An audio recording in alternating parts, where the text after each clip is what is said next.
I can reveal the first leaders' debate of this campaign has been confirmed.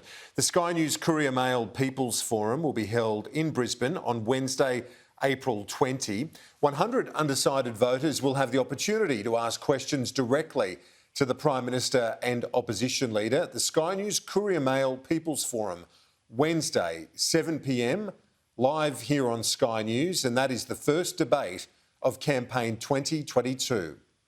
Joining me now is our Queensland editor, Peter Gleeson. Peter, this is the first debate, as I say, here on Sky News in conjunction with the Courier Mail.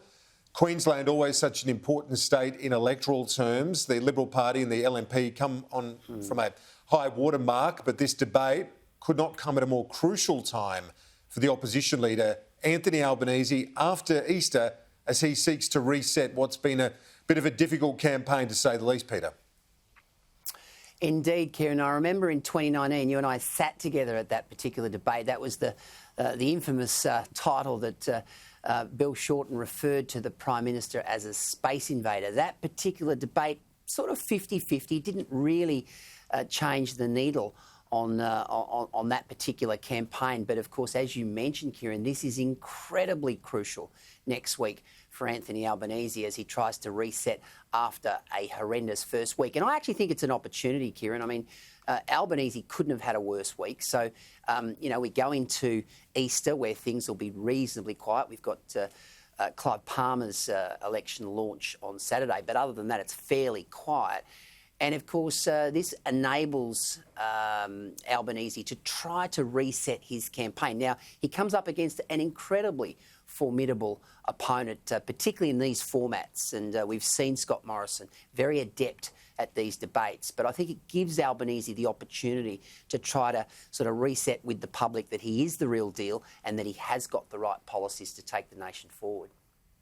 Absolutely. And that's 7 p.m. in Brisbane, where the Labor Party's hopeful maybe of picking up one, possibly two seats in southeast Queensland if they have a good election. But as you mentioned, Gleeso, you and I sat together 2019 at the People's Forum. We have some memories of key events during these People Forums over the years, and Scott Morrison, Bill Shorten, both arrived fired up and ready to get personal. Here's a quick reminder of some of those highlights from 2019. Can you look me in the eye and tell you're going to increase the taxes? You're a classic space invader.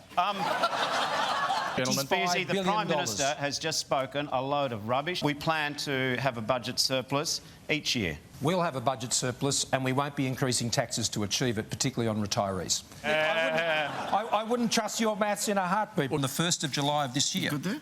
Yeah. I'm just wondering. Can you look me in the eye and tell you're going to increase the taxes? You're a classic space invader. It's like that old surgeon's comment. Well, the operation was a success, the patient died. What was wrong with the neg? Well, there are two parts to the national... Peter Dutton didn't like it. You think back to some of those key lines, the space invader, but the one that jumped out at me from that is the tax on retirees. So potent, wasn't it, in the broader campaign, Gleeso? Absolutely, Kieran. And in a seat like Longman, which, is based around Bribie Island, where there is a very strong percentage of self-funded retirees, it hurt badly. The Labor Party were very, very confident they'd win Longman in 2019. They lost Longman. They have refocused on Longman. They believe they are a chance in Longman. You mentioned other seats, Brisbane. Trevor Evans, the incumbent MP there. The Labor Party quite fancies themselves in there off the back of Greens' preferences. But I think the real challenge, for both political teams heading into this election is central Queensland. And, of course, we saw miners turn their backs on Bill Shorten in seats like Capricornia and Flynn and Herbert. It'll be very, very interesting to see. And, of course, Dawson, and we won't have George Christensen going around there this time. Be very interesting to see how that plays out during this election. Anthony Albanese has to convince miners, he has to convince families in those particular seats that he's different and that he will ensure that they keep their jobs despite the fact that he's committed to these renewable targets and climate policy changes leading into 2030. Gleeso, I look forward to moderating that forum on Wednesday. I look forward to seeing you there as well, our Queensland editor, Peter Gleeson.